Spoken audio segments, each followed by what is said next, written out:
बिस्मिल्लाहिर्रहमानिर्रहीम। अस्सलाम वालेकुम। उर्दू ग्रामर के नए मौजू के साथ मैं आपकी खिदमत में हाज़िर हूँ।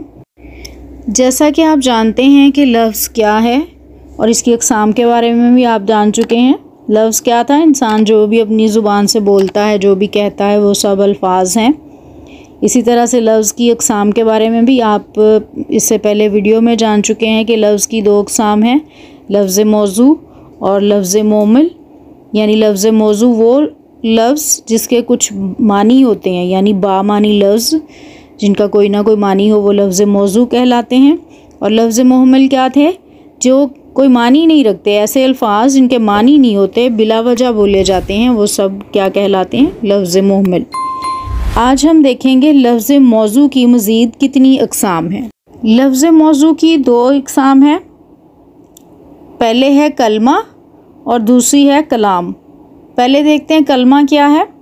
अकेला बामानी लफ्ज़ कोई भी हो वो कलमा कहलाता है। जिसका कोई ना कोई मानी हो वो कलमा कहलाता है। होगा ये एक सिंगल लफ्ज़, वाहिद लफ्ज़ होगा। मिसाल के तौर पे मस्जिद, घर, स्कूल, किताब, कलम, उस्ताद, शागिर्द, कुर्सी, मेज़, आया, गया। इस तरह के जो मुख्तलिफ़ अल्फाज हैं जो अपने अंदर मानी रखते हैं, बामानी हैं, वो सब क्या कहलाते हैं?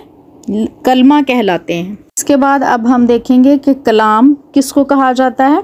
दो या दो से ज़्यादा बामानी अल्फाज का मजमुआ या बामानी अल्फाज कलाम कहलाता है। इसको मुरक्कब भी कहा जाता है। यानी अगर अल्फाज का मजमुआ हो, यानी एक से ज़्यादा अगर अल्फाज मिलाकर बोले जाएं तो वो मुरक्कब कहलाते हैं। मिसालें देख लेते हैं। जैसे आप कहें नेक औरत, अक्लमंद आदमी, ताहिर नेक है, अहमद अमीर है, स्याह आसमान, सफ़ेद चादर। इस तरह के जो अल्फाज हैं जो दो मिलाकर बोले जाएंगे या एक से ज़्यादा होंगे तो वो सब क्या कहलाएंगे? कलाम होंगे। यानी ये बामानी होगा, इसके अंदर कोई ना कोई मतलब और मानी छुपा हुआ होगा, तो ये सब क्या होगा? कलाम होगा।